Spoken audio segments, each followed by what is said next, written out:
नमस्कार फ्रेंड्स, मी ॲडव्होकेट संजय गुरव. आज आपण भारतीय न्यायसंहिता BNS या कायद्यातील कलम 36, कलम 36 या कलमाच्या तरतुदी आज आपण सविस्तरपणे समजावून घेणार आहोत.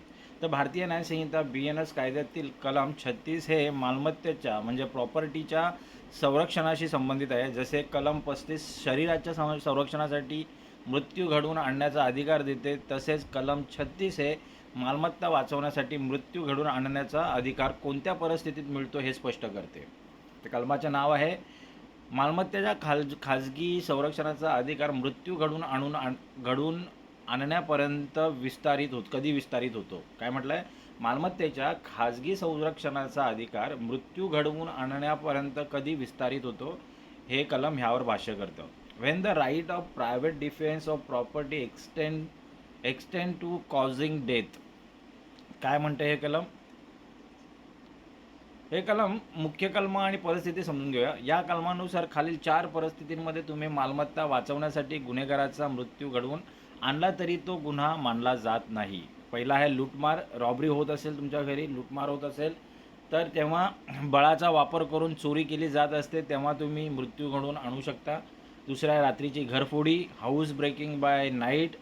सूर्यास्तानंतर आणि सूर्योदयापूर्वी घराचे कुलूप तोडून किंवा भिंत फोडून प्रवेश आणणे. यावेळेस तुम्ही समोरच्याचा गुन्हेगाराचा मृत्यू घडवून आणू शकता. तिसरा आहे आगीद्वारे खोडसाळपणा, मिस्चिफ बाय फायर. राहते घर, तंबू किंवा मालमत्ता साठवण्याच्या जहाजाला आग लागणे. या अशा परिस्थितीत तुम्ही मृत्यू घडवून आणू शकता. जीवे घेणे, चोरी किंवा घुसखोरी. चोरी किंवा घरफोडी अशी आहे की जर तुम्ही प्रतिकार केला नाही तर गुन्हेगार तुमचा मृत्यू घडवेल किंवा तुम्हाला गंभीर इजा करेल अशी रास्त भीती असणे. अशा परिस्थितीत तुम्ही गुन्हेगाराचा मृत्यू घडवून आणू शकता.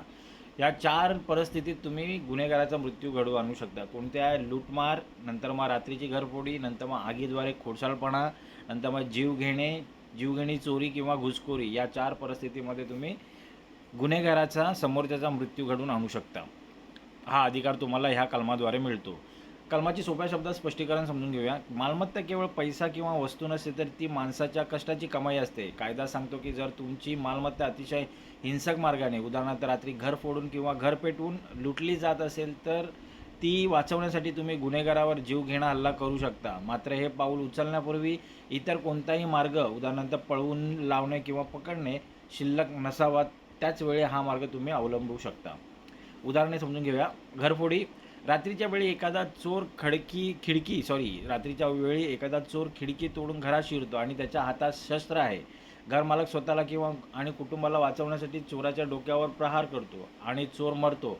येथे घरमालकास कलम 36 अन्वये संरक्षण मिळेल. आगीपासून बचाव. कुणीतरी तुमच्या गोदामाला आग लावण्याचा प्रयत्न करत आहे जिथे तुमचा माल साठवला आहे. तुम्ही त्याला रोखण्यासाठी बळाचा वापर केला आणि त्यात त्याचा मृत्यू झाला तर इथे कलम 36चे संरक्षण तुम्हाला मिळते. लॅटिन मॅक्झिम कोणते ह्या कलमासंबंधित?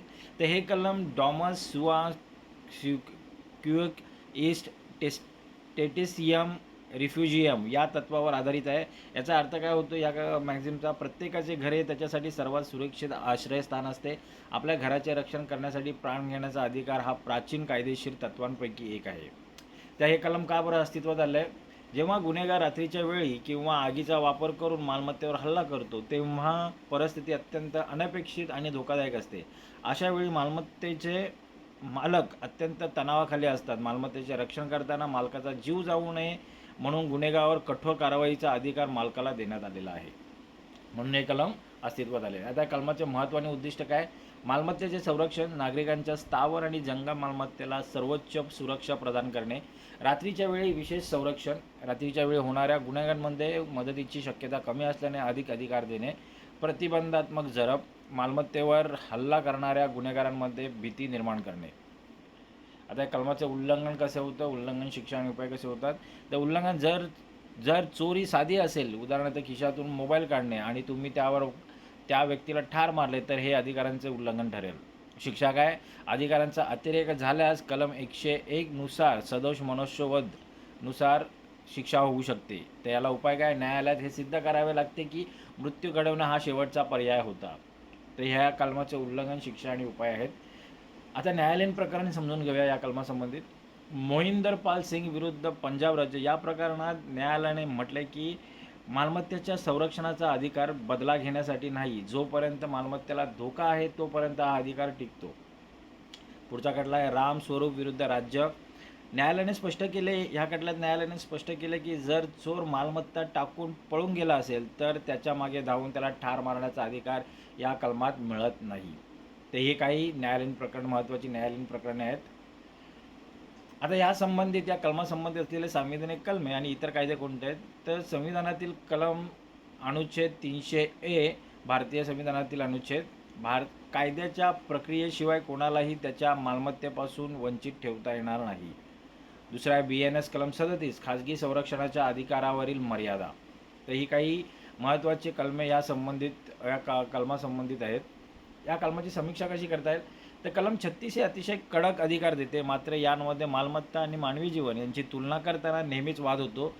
टीकाकार म्हणतात की मालमत्तेसाठी कोणाचा जीव घेणे चुकीचे आहे, पण कायदा म्हणतो की हिंसक मार्गाने मालमत्ता लुटणे हा मानवी जीवनावरचाच हल्ला आहे.